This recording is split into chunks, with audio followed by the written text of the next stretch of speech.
Stress can kill. Working silently, secretly, it can erode our minds and our bodies. But stress evolved to help us survive.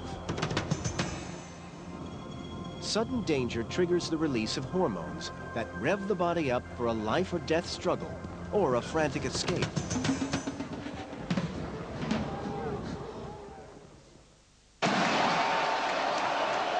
In short bursts, this adrenaline rush can be exhilarating. People will even seek it out, as they are doing here at the Pamplona Bull Festival. Every year, crowds flock to be chased through the streets by a herd of rampaging bulls. Seeking the adrenaline high that danger can bring is firefighter Andy Mintner. At home, I had a lot of friends tell me I'm crazy, but it's something I've always wanted to do ever since I was a teenager, and finally put some money together, and here it is. Hopefully it's the first of many trips to Pamplona. Stress response probably saved Andy's life.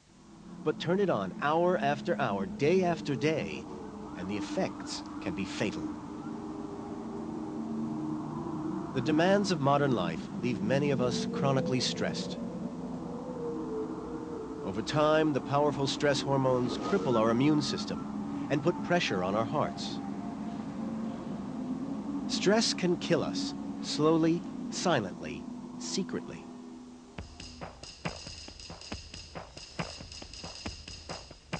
Jude Meadows knows how devastating it can be.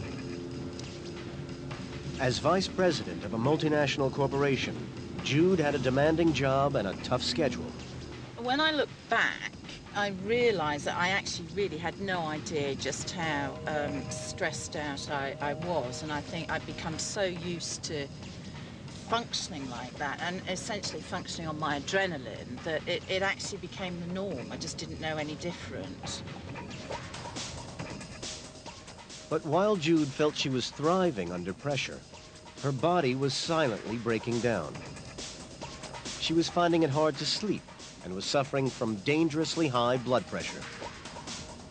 My body had just absolutely had enough. I'd had enough warning signals about it, and now was really the time to do something about it. Stress is like flooring the accelerator at a stoplight, revving the body up for a life or death struggle or a frantic escape. Once it saved us from predators. But today, our predators are thoughts, worries that are real or imagined, the job, the mortgage, the divorce. Predators chase you for 30 seconds. Damaging thoughts can prey on you for years. Jude's brain was permanently on the go, permanently thinking, or more accurately, worrying. She could not switch off.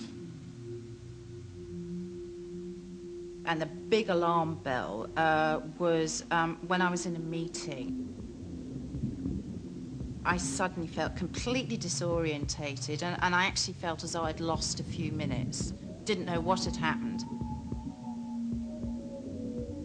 Something made me look down at my hand. There was this big swelling at the base of one of my fingers, and it had gone all black and purpley.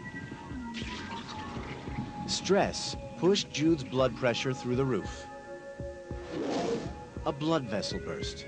I felt really unwell, and so I drove off to my GP. He thought I might have had a mini stroke. And of course that terrified me. But he sent me along to casualty at my local hospital. And I hadn't had a stroke, but I had really high blood pressure, and I was in there for about 5 hours whilst we waited for it to come down. That was, for me, was the start of, you know, this ain't right. I've got to do something.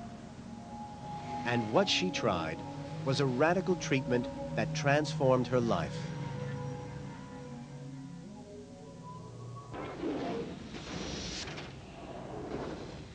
Jude Meadows, a high-flying businesswoman, has many of the traits of what's known as a Type A personality. Type A personalities are perfectionists, impatient, ambitious, fast talkers who can't switch off. They're also more susceptible to stress. And one of the best places to study them is in the Serengeti in Africa.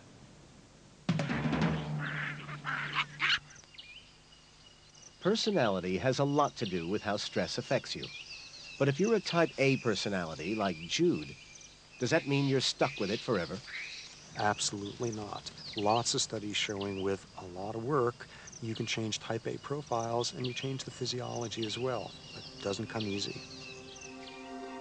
In fact, it requires a discipline that has long been known in the East.